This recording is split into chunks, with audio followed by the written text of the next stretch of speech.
Bruno Charles, bonjour. Vous êtes vice-président de la métropole et en tant qu'écologiste, vous êtes un grand défenseur des déplacements en mode doux. Alors dimanche dernier, Paris a organisé une journée sans voiture. Est-ce que vous seriez favorable à une telle journée à Lyon? Oui, bonjour. Bonjour. Nous l'avions testé dans les années 2000, puisque Dominique Voynet, dans son ministère, avait proposé la journée en ville sans ma voiture. Et effectivement, ça a été abandonné par le ministère et par les collectivités. Et j'y suis extrêmement favorable.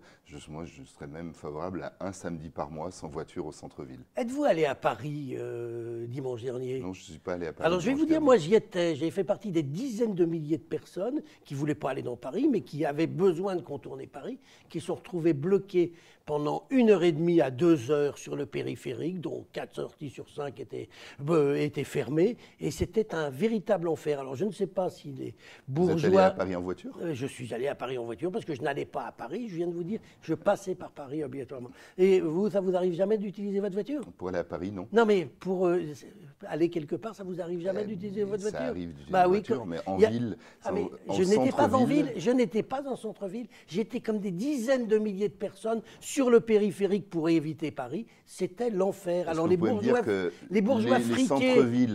friqués qui habitent le centre-ville. Sans voiture ou avec voiture, le périphérique est de toute façon toujours bloqué. Ah non, ça n'a pas changé beaucoup. Excusez-moi, mais si vous prenez alliez la à Paris, voiture tous les jours à Paris, vous saurez que le périphérique est bloqué. Donc ça changera beaucoup. Il n'est pas bloqué dans les mêmes conditions. Là, c'était absolument l'enfer pour les pauvres gens qui habitent autour, qui ont pris pendant... J'ai pas eu cet écho.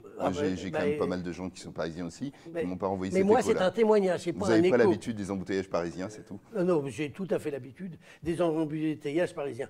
Vous ne trouvez pas que c'est porter atteinte quand même à une liberté fondamentale qui est celle de se déplacer, que de décider... La liberté fondamentale, c'est de se déplacer, pas de se déplacer en voiture. Non, de se déplacer et quand vous voulez vous déplacer en vélo, qu'un tour de voiture, vous avez une atteinte à la liberté fondamentale de se déplacer à pied, en voiture, en mode doux. Mais ce n'est pas la question.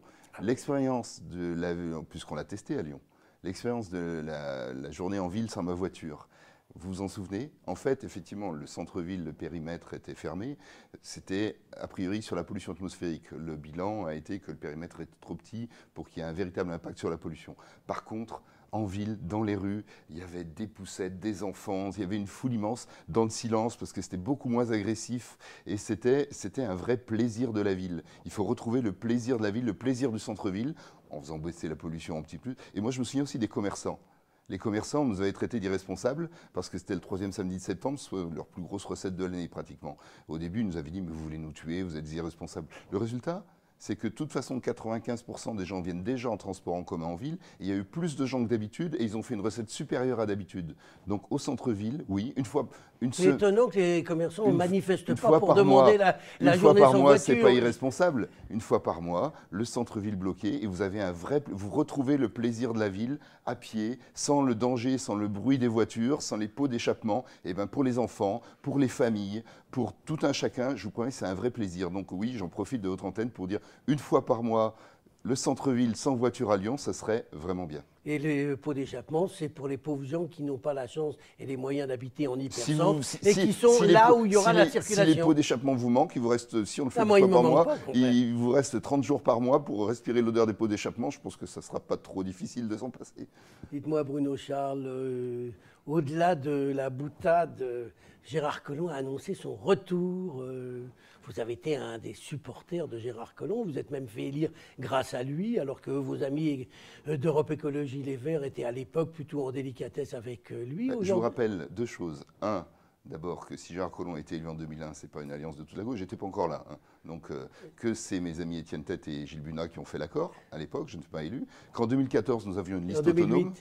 En 2008, pareil, j'étais pas dans les têtes de liste parce que mais vous étiez, mais vous avez été élu. Et en 2014, il y avait vous avez été élu en 2008 grâce à Gérard Collomb. Dans une union avec Gérard Collomb, mais il a été aussi élu grâce à nous parce que s'il n'y avait pas une liste, vous présentez les choses de manière assez spécieuse.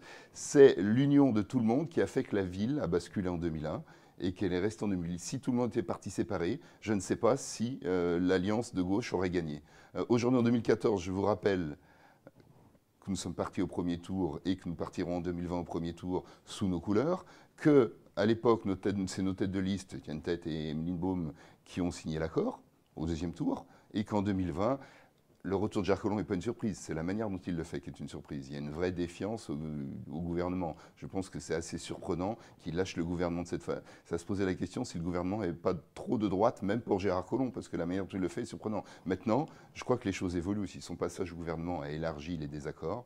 Je pense qu'il y a aussi une société qui mature sur l'écologie, et je pense qu'il faut qu'on porte une vraie alternative écologiste sur le climat, sur la transformation écologique, sur la pollution de l'air. Les Lyonnais ont besoin d'une nouvelle politique plus écologiste et solidaire. Pourriez-vous faire une alliance avec une liste où figurerait Caroline Collomb?